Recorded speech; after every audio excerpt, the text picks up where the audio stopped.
السلام علیکم ورحمۃ اللہ وبرکاتہ۔ کبھی کبھی اللہ تعالیٰ ایسی خواہشات میں ہمارا دل لگا دیتا ہے جنہیں ملنا ہمارے نصیب میں نہیں لکھا ہوتا۔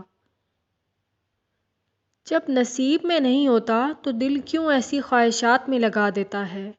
کیوں اس چیز کو ہم سے اتنے فاصلے پر رکھ دیتا ہے کہ جتنا اسے پانے کی دعائیں کرتے ہیں وہ اتنی ہی دور لگتی ہوئی محسوس ہوتی ہے؟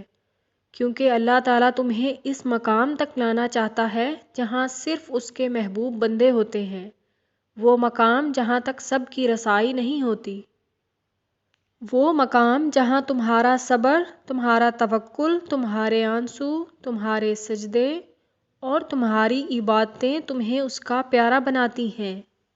ہر کوئی تو اس کا پیارا نہیں ہوتا نا، اور تب اپنے لیے مانگتے مانگتے تم اس راستے کو چل پڑتے ہو جس کے آخر پر وہ تمہارا منتظر ہے۔ اللہ تعالیٰ امتحان لیتا ہے تمہارا، تمہارے صبر کا امتحان، دعاؤں کا امتحان، توکل کا امتحان، تمہارے انتظار کا امتحان، برداشت کا امتحان، اور یہ امتحان سہنا مشکل بھی ہوتا ہے۔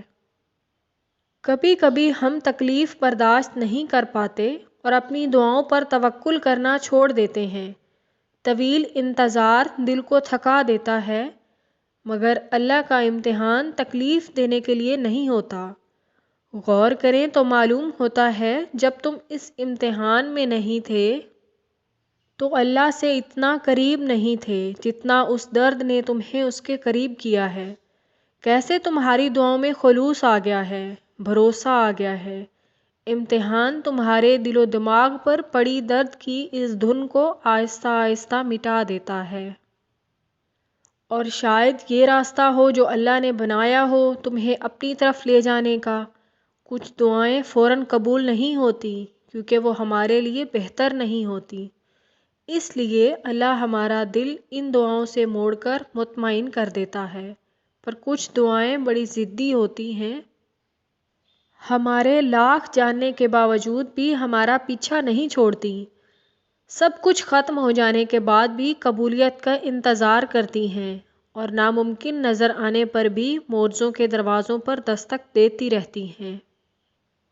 اور مسلسل دستک سے تو دروازہ کھل ہی جاتا ہے، پھر جو ہمیں نصیب سے نہ ملنا ہو معجزوں سے مل جاتا ہے۔ بے شک جو انتظار اللہ کی رضا کے لیے کیا جائے وہ کبھی رائے گاں نہیں جاتا۔ اللہ تو بہت مہربان ہے، وہ اپنے بندوں سے راضی ہو ہی جاتا ہے۔ تم بس اللہ کے منصوبوں پر یقین رکھو، وہ کہانی کو اختتام سے نیا موڑ دینا جانتا ہے۔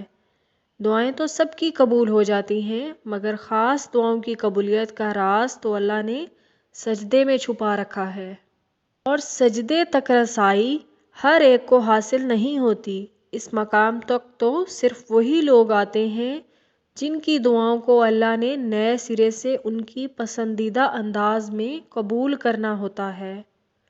اللہ کی عطا کے خزانے بے شمار ہیں، وہ تو بن مانگے بھی نواز دیتا ہے، پر سجدے کی لذت سے کسی کسی کو آشنا کرتا ہے۔ اور جب کوئی سجدے میں گر کر اپنا آپ اللہ کو سونپ دیتا ہے تو پھر اللہ اس کے لیے کافی ہو جاتا ہے، اور اس کا کافی ہو جانا جانتے ہو کیسا ہے؟ تمہاری راہ میں آئی رکاوٹوں کی ہر چٹان کو وہ لمحوں میں گرا دیتا ہے۔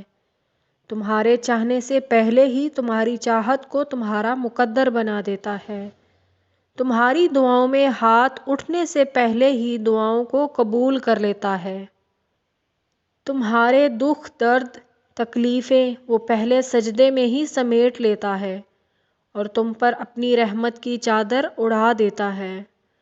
وہ فرشتے ہو کر بھی اتنا قریب نہیں ہوتے اس کے جس طرح دوران سجدہ اللہ تم سے قریب ہوتا ہے، اور تم اپنے رب کے اتنا قریب جاؤ کہ وہ تمہیں خالی ہاتھ لوٹا دے، ایسا تو ہرگز نہیں ہو سکتا۔